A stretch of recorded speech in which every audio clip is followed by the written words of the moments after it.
Buenas noches y bienvenidos a Sala de Prensa de Noticias Caracol. Ahora es un gusto poder estar con ustedes. En las últimas horas, las autoridades de Cali confirmaron el primer caso de la variante Delta del coronavirus en nuestro país. La noticia generó toda una alerta, pues según los expertos, esta variante es altamente contagiosa. Pero miremos más detalles de este linaje del COVID-19 en el siguiente informe. A finales del año pasado, en la India, se describió por primera vez la presencia de la variante Delta. Hoy ya es la variante dominante en varios países debido a su principal característica, y es que se transmite con mayor facilidad. La principal característica que convierte esta variante en una variante de preocupación es su capacidad de saltar rápidamente entre personas susceptibles. Es decir, una persona que nunca antes se ha infectado y se infecta, produce una gran cantidad de virus y puede infectar a muchas más personas. Igual una persona que no tiene una completa cobertura de vacunación, solo tiene una dosis. Esto ha llevado a nuevas olas de COVID en diferentes países. Sin embargo, a pesar del alto número de contagios, se nota el efecto positivo de la vacunación. A nivel mundial hemos visto un gran aumento en el número de casos, incluso se habla de una cuarta ola asociada a esta variante Delta. Sin embargo, es muy importante mencionar que lo que tenemos es un aumento en la casuística, más no un aumento en la mortalidad. La enfermedad sigue siendo la misma, la severidad sigue siendo la misma, y esto nos dice que tenemos es que mantener cuidado. Con esta ya son 61 variantes o linajes del coronavirus detectados en nuestro país, frente a los cuales la protección sigue siendo la misma. Las herramientas ya las conocemos, lo que pasa es que nos hemos vuelto un poco laxos, ¿sí? Necesitamos disminuir el contacto con personas positivas, y en esta época de reactivación cada vez es mucho más complejo. El uso del lavado de manos, lavado efectivo, el buen uso de la mascarilla que cubra boca y nariz, el distanciamiento social, el estar en espacios, si vamos a estar en espacios cerrados, abrir ventanas y puertas. Y además, hoy contamos con una estrategia adicional, la vacunación, que sigue mostrando una alta protección para evitar complicaciones, hospitalización y muerte por este coronavirus, incluida la variante Delta. Las vacunas que están aprobadas y licenciadas en el país y en general las que están disponibles en el mundo, aprobadas por la OMS, todas tienen una gran protección para la severidad. Sin embargo, sí es posible que algunas de las personas que estén vacunadas puedan llegar a infectarse, aunque sus signos no sean severos, aunque su enfermedad incluso sea muy leve. Pero eso los hace una fuente de infección para las demás personas que no se han vacunado. Por eso el llamado tan importante, y más aún en este momento que se confirma la presencia de la variante Delta en Colombia, es la vacunación.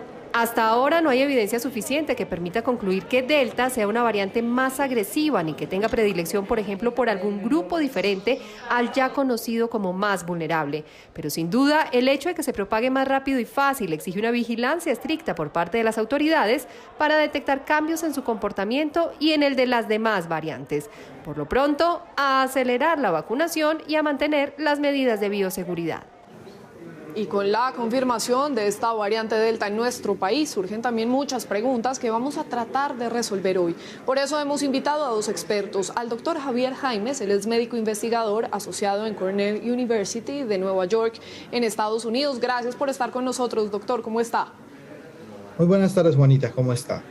Bienvenido. Y también el doctor Jaime Castellanos, él es médico virólogo de la Universidad del Bosque en Bogotá. Doctor Castellanos, me alegra saludarlo.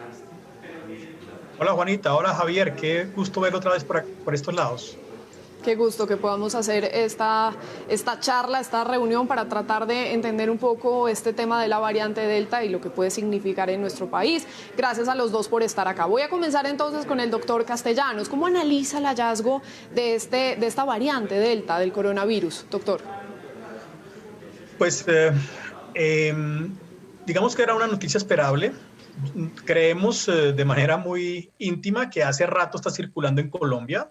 Lo que pasa es que en Colombia el seguimiento, lo que se llama la vigilancia genómica molecular de las variantes de SARS-CoV-2 sigue siendo muy lenta y muy poca. Hemos secuenciado alrededor en Colombia, entre ellas del Instituto de Virología de la Universidad del Bosque, hemos secuenciado alrededor de 1.800 cepas de pacientes en los últimos meses, y eso es muy poco. Solamente para un contexto, por ejemplo, Inglaterra secuencia alrededor de 10.000 o 15.000 cepas diarias. Nosotros hemos secuenciado casi 2.000 en cuestión de unos 5 o 6 meses. Entonces, era esperable. porque la circulación de la cepa sigue siendo muy alta, está reemplazando a otras cepas en otros lugares del mundo. Por lo tanto, es altamente probable que la cepa delta, que la variante delta hubiera estado ya en Colombia hace algún tiempo, pero pues hasta ahora la detectamos. Esto pues digamos, nos pone en alerta realmente, sí, porque su transmisibilidad, su contagiosidad es más alta que las cepas previamente descritas. Incluso, doctor Jaimes, uno podría decir, si se piensa entonces que estaba desde hace algún tiempo atrás ya esta variante en nuestro país, ¿podría explicarse también un poco este tercer pico del COVID-19 que vivimos recientemente? Bueno, definitivamente es una combinación de muchos factores donde sí, la variante Delta circulando en el ambiente puede ser una de las razones importantes, pero obviamente a eso hay que sumarle pues el hecho de que el proceso de vacunación aún está, digamos, muy quedado en comparación pues con otros países, por lo tanto la cobertura vacunal hace que sea difícil el control no solamente de esta variante, sino de muchas otras, ¿sí? Y adicionalmente pues tenemos otros factores pues que ya conocemos de la realidad y en el cual ha sido imposible, digamos, controlar de forma eficiente la circulación del virus, pues porque pues medidas de restricción de circulación, de distanciamiento, pues ya no son posibles desde ningún punto de vista y pues por lo tanto eso favorece a que circule, ¿no? Pero pues si la variante Delta está ahí con una mayor capacidad de contagio, pues obviamente uno esperaría que haya un aumento de los casos y eso podría desde pronto estar jugando un papel bien importante en ese pico. Sin duda. Doctor Castellanos, ¿qué características tiene esta variante? Se dice que es muy contagiosa. Sí, lo comentaban en la nota de contexto, un asunto muy interesante, y es que efectivamente un estudio que se publicó la semana pasada muestra que por un grupo de China de contagiados con variante Delta, demostraron dos cosas que son súper interesantes. La primera es que los pacientes que se contagian con la variante Delta empiezan a transmitir más rápido, se detecta el virus más rápidamente. Recuerde que hemos dicho, por ejemplo, que una persona contagiada a los 5 o 6 días comienza a detectarse su virus en las secreciones y puede diagnosticarse en el laboratorio. En este caso, con la variante Delta, eso ocurre 2 o 3 días después del contagio, o sea, es muy rápida la replicación. Y adicionalmente, en esas secreciones, en esos mocos de esos pacientes infectados, más tempranamente también se encuentran mayores cargas virales. Entonces, por eso es que definitivamente sí es más transmisible que otras variantes, sobre todo la alfa, que la conocemos muy bien por todo lo que sucedió, que reemplazó completamente a casi todos los virus SARS en Inglaterra. Y esta ha hecho lo mismo, por su contagiosidad ha venido reemplazando más rápidamente también a la alfa inclusive en Inglaterra y en otros países. Entonces sí hay una consideración virológica que hace que sea de mucho mayor rapidez su dispersión entre los individuos infectados. Doctor Jaimes, sobre eso se dice incluso que es una de las variantes más contagiosas y preocupaba en un comienzo porque se decía también que era más letal. Ya han salido también distintos estudios, dicen no es más letal, pero lo que sí he visto y he leído también en distintas partes es que dice que sí genera más hospitalizaciones. ¿Es así? Bueno, esta es una variante que, como lo mencionaba el doctor Castellanos y como lo mencionaba también el doctor Ruiz Sáenz en la nota, realmente no ha generado un cambio drástico en términos de la generación de enfermedad, ¿sí? Pero sí genera un cambio drástico en el contagio. ¿Qué sucede al haber más contagio? Pues al haber más contagio hay mayor riesgo para aquellas personas que están, digamos, en alta susceptibilidad a entrar en contacto con el virus, ¿cierto? Esas personas que están en alta susceptibilidad pues pueden desarrollar enfermedad más grave y por lo tanto va a haber una consecuencia pues a esa enfermedad, pues definitivamente porque el virus les llega más fácilmente, ¿no? Adicionalmente, el factor que ya mencionaba el doctor Castellanos en relación a la cantidad de virus que se está excretando, que son cargas mucho más altas, eso facilita que en una persona que tiene alguna comorbilidad, que adquiere algún factor de riesgo, que ese proceso de infección sea un poco más drástico, un poco más grave, ¿sí? Sin embargo, si uno lo compara realmente desde el punto de vista de la enfermedad, los cuadros clínicos que se presentan con las variantes son muy similares. Realmente no hay un cambio, digamos, drástico. Lo importante acá es, debido a que hay más contagio, hay mayor riesgo para esa población que tiene factores adicionales que la hacen más susceptible y por lo tanto la posibilidad de que eso termine en un cuadro de hospitalización, un cuadro severo de enfermedad, pues es más alta. Claro, a mayor población contagiada, pues sin duda aumentan también las hospitalizaciones, dado el caso. Y doctor Castellanos, ¿cuáles, digamos, son esas variantes más conocidas de coronavirus en nuestro país? En nuestro país han sido reportadas varias, por ejemplo, una que nos causó muchísima preocupación en octubre, noviembre del año pasado, la que llamábamos surafricana, que ahora se llama beta, por ejemplo, nunca se detectó en Colombia. Fue muy extraño porque también tenía alta contagiosidad, los cambios en moleculares de esa variante eran un poco agresivos y nos preocuparon muchísimo, pero no llegó a Colombia, ni se dispersó y no causó todo lo que preveíamos que iba a causar una gran infección en diferentes países del mundo. La más frecuente realmente es la alfa, la delta que en Europa, en Inglaterra y en varios países ha comenzado a reemplazar a la alfa. La gamma, que es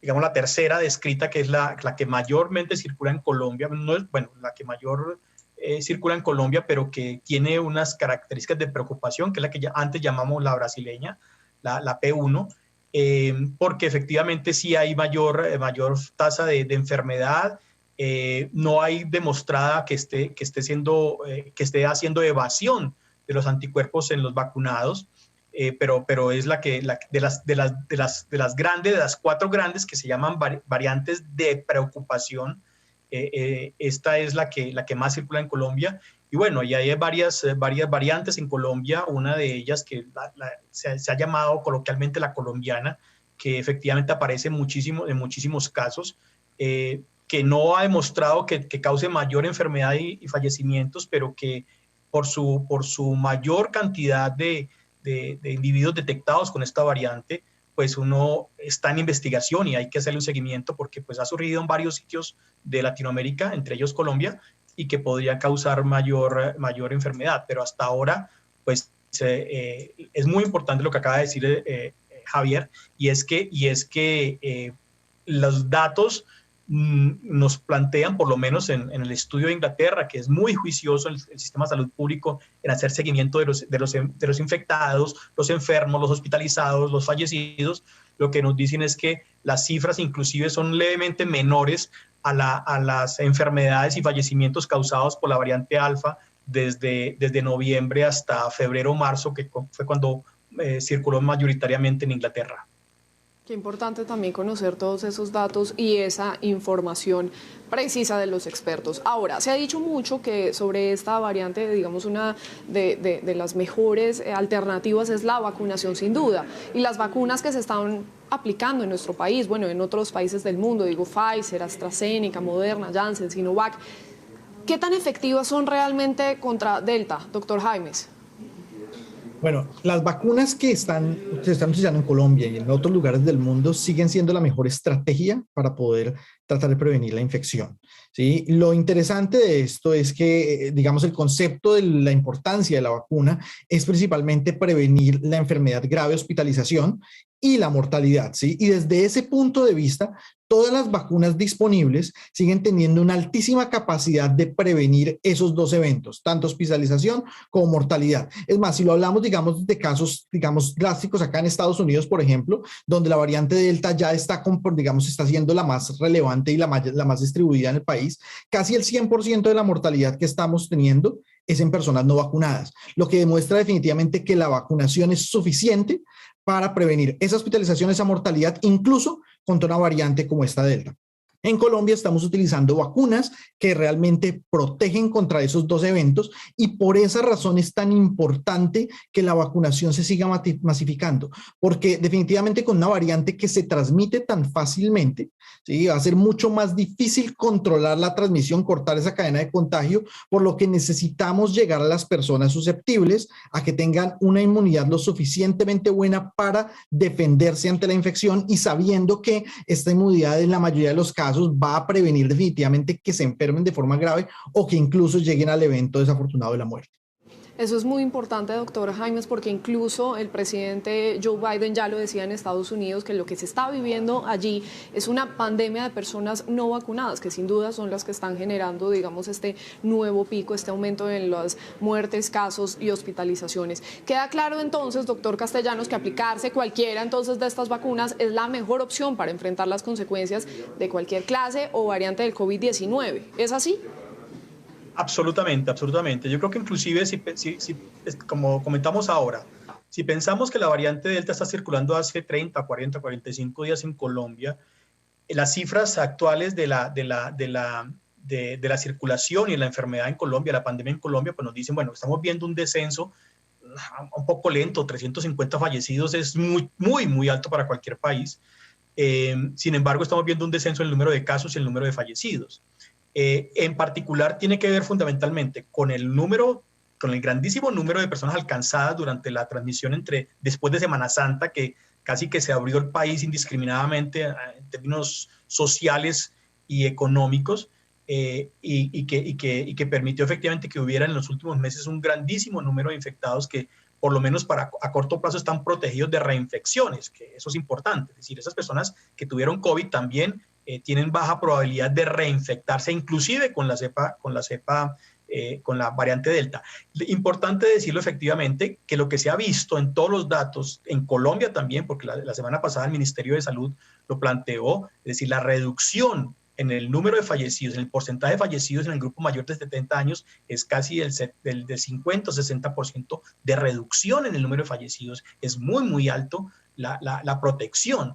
Y así sigue sucediendo. Los datos, por ejemplo, para Sinovac, que es la vacuna que más se ha aplicado en Colombia, los datos de Uruguay o de Chile son muy impactantes porque van más allá, efectivamente, y el impacto en la cantidad de enfermos y de fallecidos, de enfermos hospitalizados en UCI y fallecidos, es muy contundente. O sea que definitivamente de Sinovac no tenemos datos de laboratorio, pero como sí los tenemos para Pfizer y para AstraZeneca fundamentalmente y para Janssen y para Moderna con respecto a la variante Delta, pero lo real es que lo que estamos viendo, lo que hemos visto es que el impacto es muy grande de la vacunación con respecto a evitar. Es muy importante ese concepto, como lo plantea Javier, muy importante. Las vacunas están hechas para evitar la enfermedad, la hospitalización y el fallecimiento por COVID.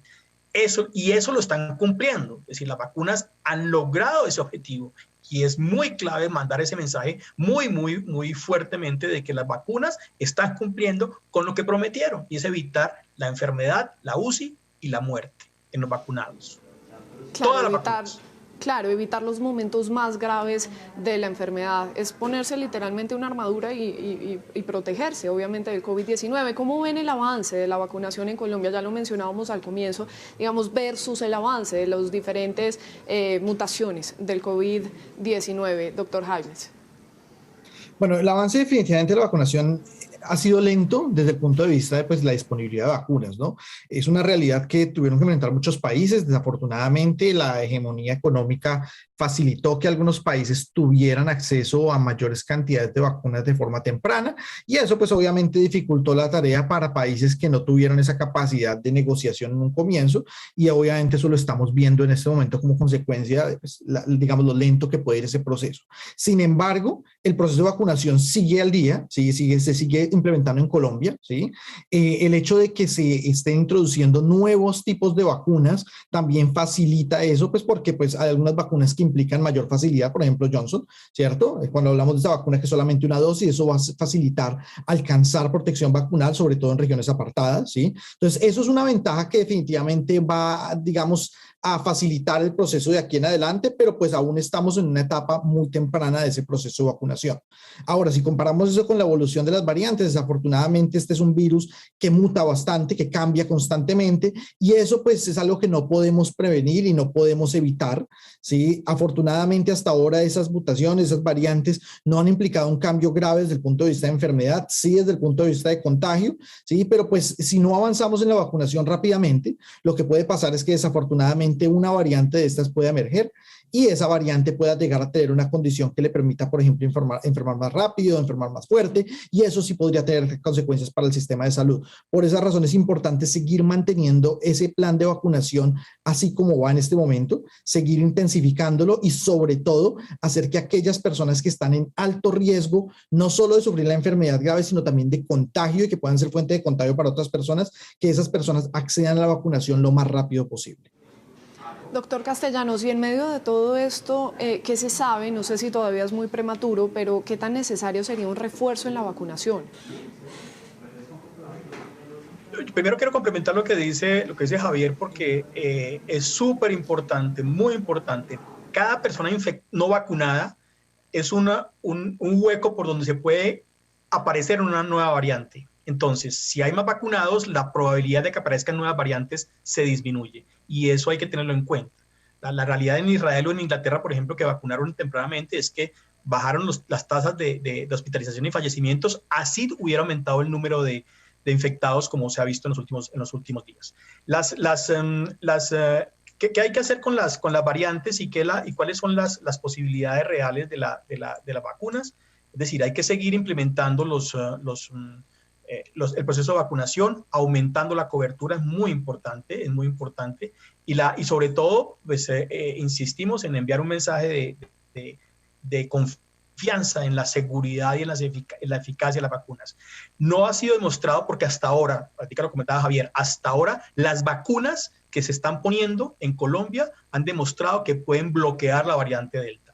No se requiere, no hay ningún estudio y tampoco hay una sensación de que se requiera una tercera dosis, excepto en aquellos individuos inmunosuprimidos en los que se demuestre que no hicieron protección completa por la vacunación, excepto en ellos. Pero la mayor parte de los individuos, ni siquiera los profesionales de salud que están en contacto directo con pacientes que están excretando y secretando virus, ni siquiera en los profesionales de salud todavía se recomienda una tercera dosis. Y sería, entre otras cosas, es mi opinión, antiético ponerse una tercera dosis cuando hay millones de personas necesitando la primera dosis. Entonces, importantísimo poner las primeras dosis, mucho más importante poner las segundas dosis, porque las segundas dosis, 2 dosis protegen más que una, eso también está súper claro. Por lo tanto, entonces, poner una tercera dosis es quitarle una vacuna a un adulto mayor que la necesita y que no se la ha podido poner porque no le ha llegado, porque no hay suficientes. Sí, sin duda hay que seguir haciendo ese llamado y tienen que llegar estas vacunas y ojalá la gente se siga vacunando. Ya lo ha dicho además el gobierno, se abre a mediados de agosto más o menos, pues para todas las edades el Plan Nacional de Vacunación, sin agendamiento, sin cita, y eso va a ser también muy importante. Ahora, expliquemos un poco, doctor Jaime, a quienes nos están viendo, quienes están conectados con nosotros, cómo es que se originan estas variantes del virus, digamos, cómo es que empieza a mutar. Bueno, mire, los virus en 2 horas, constantemente... En 2 horas, Javier. Exactamente, sí. En 2 minutos vamos a tratar de explicar toda la evolución de los virus. No, realmente los virus cuando están, digamos, replicándose, ellos tienen que copiar su material genético, ¿cierto? Entonces, cada vez que copian su material genético, ellos pueden introducir errores, ¿sí? Esos errores en la copia que nosotros los organismos superiores normalmente no cometemos, los virus los cometen, digamos, constantemente. En la gran mayoría de los casos, esos errores generan cambios que van en detrimento del virus. Quiere decir que el virus pierde capacidades, no se puede replicar más y se frena, digamos, ese proceso de evolución. En muy pocos casos, esos eventos derivan en la aparición de un nuevo patógeno, una nueva variante, ¿sí? En el caso del SARS-CoV-2, como estamos en un virus, con un virus que se contagia tan fácilmente, con una población susceptible que es básicamente la población mundial, son virus que están circulando a nivel mundial en toda la población, pues el virus tiene mayor facilidad de replicarse, cometer esos errores y de alguna forma, simplemente por el azar, que uno de estos errores logre emerger y logre darle al virus una capacidad nueva, ¿sí? Algo que le permita al virus, digamos, manifestarse de forma más eficiente, y por esa razón de ahí podría darse la emergencia de una nueva variante. Ese proceso es un proceso constante, ¿sí? Quiere decir que una vez aparece una nueva variante y se empieza a distribuir y se convierte en la variante predominante, como se está replicando constantemente en más y más y más personas, pues constantemente está introduciendo más y más y más errores, ¿cierto? Y definitivamente al haber mayor probabilidad de que hay más personas infectadas, pues hay mayor probabilidad de que en ese proceso de introducir errores, alguno emerja con alguna capacidad nueva y de ahí aparezca una nueva variante. Y esa nueva variante que llegue a una nueva persona empiece a convertirse en la dominante y empiece a pasar por encima de las otras. Y es el proceso que hemos visto al menos 3 o 4 veces durante esta pandemia. Desde que apareció el primer virus, luego apareció una variante que fue la D614G, luego apareció la variante alfa, que es la B117, y ahora tenemos la variante delta y posiblemente vamos a seguir viendo este proceso constantemente. Así funcionan los virus. La situación acá es que tenemos de nuevo una población susceptible a nivel mundial y por eso el virus está replicando de forma tan eficiente y está mutando de forma tan eficiente. Y peor si estas personas, digamos, no están vacunadas. Ahora, y según lo entiendo, y ojalá no llegara a pasar, apareciera una nueva variable o variante de este COVID-19 que sea mucho más peligrosa, contagiosa y mortal que las que hoy conocemos, que obliga a la creación de nuevas vacunas, por ejemplo, doctor Castellanos. Yo no estoy seguro qué opina Javier sobre eso, pero yo cuando lo planteo, cuando lo discuto con los técnicos o con los expertos, lo que pensamos es que los virus tienden a evolucionar más bien a apagarse, a convertirse en menos contagiosos y en menos fatales. Porque los virus, como necesitan de una persona o de un individuo que les ayude en su multiplicación, pues si matan al individuo, deja de multiplicarse. Entonces, normalmente un paciente fallecido es un paciente que deja de botar virus. Los virus normalmente evolucionan hacia formas menos agresivas y menos fatales. Pero entonces yo no veo mucho a corto plazo la aparición de la variante diabólica. Eso creo que no va a ocurrir. Pero lo que sí va a ocurrir es, como en este caso, que los pequeños cambios de ropa que hace el virus, como de evolucionar de la D614 que decía ahorita Javier, hacia la Delta, que es más contagiosa, cambiándose pequeños aditamentos de su ropaje, al hacer esas mutaciones, pues lo que sucederá es que efectivamente comienza un proceso de evasión por las vacunas, y ese es particularmente el problema, que seguramente, que ya nos pasa, es decir, ese proceso lo conocemos muy bien con la vacuna de influenza, el virus de influenza que produce 200 o 300.000 muertes al año, antes de pandemia. Para prevenirlo se requiere una vacuna que hay que cambiarla cada año. Ustedes se acuerdan que tienen que ponerse la vacuna de influenza cada año porque el virus cambia de año a año. Ha sucedido así durante los últimos 20, 30 años que estamos utilizando la vacuna de influenza, y es altamente probable que en este caso ocurra lo mismo. No lo sabremos. Afortunadamente tenemos las herramientas moleculares para hacer la detección y la clasificación de las variantes y saber si se estabilizó o mutó a una variante que se escape a la función de las vacunas. Eso no lo sabremos todavía. Pero afortunadamente, pues ese panorama que usted nos está explicando es medianamente positivo. Ahora, ya para ir terminando, concluyendo esta conversación, doctor Jaimes, doctor Castellanos, me gustaría que cada uno enviara también, hiciera un llamado especial a estas personas que tal vez nos están viendo, no se han vacunado, no lo quieren hacer. Doctor Jaimes. Mire, a todas las personas que nos están escuchando y que pueden tener dudas en relación a las vacunas, ¿sí? Lo más importante que le tenemos que decir a estas personas es que la vacunación definitivamente es la única herramienta que tenemos que nos va a permitir tener la garantía de que vamos a tener menor probabilidad de enfermarnos y morirnos por la enfermedad. Ninguna de las otras herramientas que podamos implementar nos van a permitir realmente impedir que eso pase. Entonces, la vacuna sigue siendo nuestra herramienta número uno. Y si hay dudas en relación digamos, a cómo se hicieron las vacunas, a de dónde vienen, a por qué hicieron tan rápido, a qué componentes tienen, ¿sí? Hay muchísima información disponible que podría ayudarle a las personas a saldar esas dudas, tanto en el Instituto Nacional de Salud como en el Ministerio. Ellos han proveído esa información para poderle dar a las personas un parte de tranquilidad de que la vacuna es segura, que los estudios se hicieron con rigurosidad, ¿sí? Que no porque se hicieron los resultados se tuvieron rápido, quiere decir que los estudios se hicieron digamos, de afán. No fue así. Los estudios se hicieron con toda la rigurosidad y los resultados que tenemos nos permiten realmente garantizarles que esta es la estrategia más importante que tenemos. Y por favor, la idea es que nos pongamos la vacuna lo más pronto posible, sobre todo en aquellas personas que están en alto riesgo de caer en enfermedad grave. Doctor Castellanos, un mensaje para quienes no se quieren vacunar. Nosotros tomamos un frasco de la vacuna que ya había sido administrada, la pusimos en el microscopio buscando el chip. No hay un chip en las vacunas, no lo hay. Es decir, eso es un cuento y no debe ser un motivo de objeción. Lo segundo, es muy importante, las vacunas son seguras. Claro que hay fallecidos por las vacunas, pero se han aplicado, ojo con ese número, por favor, Juanita, casi 1.500.000 millones de dosis de vacunas en el mundo, o sea, 1.5 billones de dosis. Eso es una cosa que en la historia de la humanidad no me ha ocurrido previamente. Y no hay fallecidos a montones como sí hay fallecidos por COVID. O sea, la vacuna no tiene un efecto dañino sobre las personas.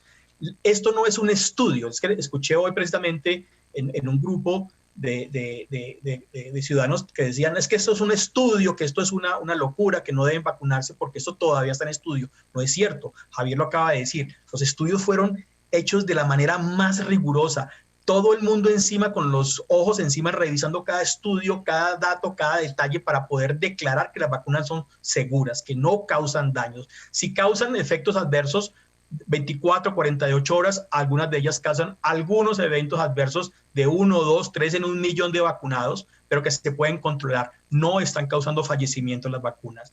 Esto no es un estudio, ya pasamos la fase de estudios, esto es una aplicación de una vacuna. 1.5 billones de vacunas administradas en el mundo, nos dicen, son seguras. Han ocasionado una reducción casi que absoluta en el número, como sucedió en Inglaterra o sucedió en algún momento en Estados Unidos, de 0 muertes en un día por COVID.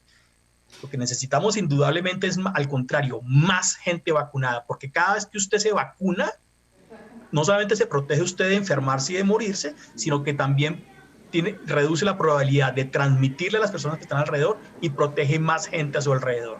O sea, también es un asunto de solidaridad. Sin duda, son los mensajes tan importantes en medio de esta situación que estamos viviendo por la pandemia, son los detalles, además de esta nueva variante Delta que ya está en nuestro país, de la mano de los expertos, a seguirnos cuidando, a vacunarnos, hoy más que nunca. Son el doctor Javier Jaimes, médico investigador, asociado en Cornell University en Estados Unidos. Muchas gracias por acompañarnos, doctor Jaimes. Muchas gracias, Juanita, y un placer también haber compartido espacio con Jaime nuevo. Muchas gracias. Qué bueno que haya estado con nosotros. Y también al doctor Jaime Castellanos, médico virólogo de la Universidad del Bosque, aquí en Bogotá. Gracias, doctor. Gracias, Juanita. Gracias, Javier. Gracias por habernos acompañado. Que estén bien. Muy bien, así hacemos una pausa. Y cuando regresemos nos va a estar acompañando Ricardo Ospina para contarnos qué es lo que tiene hoy en su radar. Ya volvemos.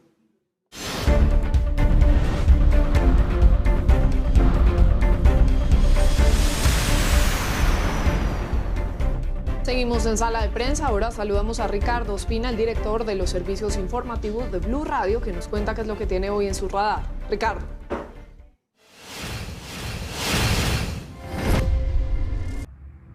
Hola, muy buenas noches. Comenzamos semana hoy en el radar aquí en Sala de Prensa en Noticias Caracol Ahora, hablando sobre lo que hay detrás del que ahora se autodenomina Bloque Magdalena Medio de las disidencias de las FARC. En las últimas horas, a través de redes sociales, específicamente a través de Facebook, se conoció un video de esa agrupación en medio de lo que significa la presencia de un grupo de guerrilleros, según dijo el presidente Iván Duque, desde Venezuela, atribuyéndose varios atentados cometidos en las últimas semanas en la frontera entre nuestro país y el territorio venezolano. Y llama mucho la atención lo que hay detrás, porque es toda una novela que involucra al narcotráfico, que involucra posiblemente a algunos actores del régimen de Nicolás Maduro y que involucra a las disidencias de las FARC. Estamos hablando de un bloque que, entre otros, está incluyendo al Frente 33 de las disidencias de las FARC, cuyo cabecilla es Javier Alonso Velosa García. Su alias es John Mechas.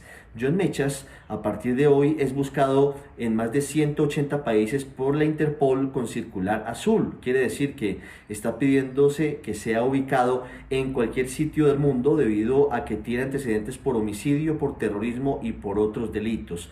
Particularmente tiene que ver con los atentados que se han cometido recientemente en Zulia, en Cúcuta, el ataque a la Brigada 30 del Ejército y también el ataque al helicóptero en el que viajaba el presidente Iván Duque el pasado 25 de junio entre Sardinata y la ciudad de Cúcuta, en el que iba, entre otros, con dos de sus ministros, ministro del Interior y ministro de Defensa, el gobernador del norte de Santander y el alcalde de la ciudad de Cúcuta. Y además de esto, hay que recordar que el capitán Andrés Medina, capturado en estos hechos, capitán retirado del ejército, también estaría participando en un plan para atentar contra el presidente Duque cerca de la base de Catam, en la capital del país. La pregunta es, ¿cómo consiguió este frente de disidentes de las FARC, cuyos máximos cabecillas son alias Iván Mordisco y alias Gentil Duarte, tener tal poderío y tener la capacidad incluso para atentar contra el presidente de la República? La respuesta para las autoridades está en la financiación por parte de carteles mexicanos, por parte del cartel de los Beltrán Leiva y también del cartel de los Soles.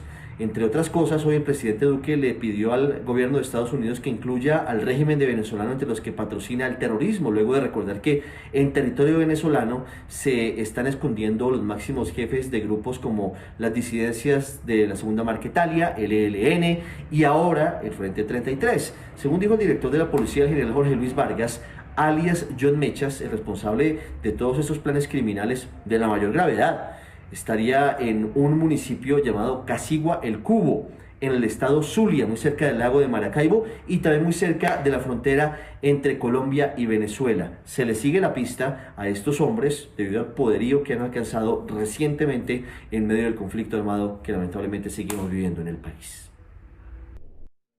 Gracias, Ricardo. Hasta aquí Sala de Prensa de Noticias Caracol. Ahora los dejamos con el segmento económico Signo Pesos. Buenas noches y hasta la próxima.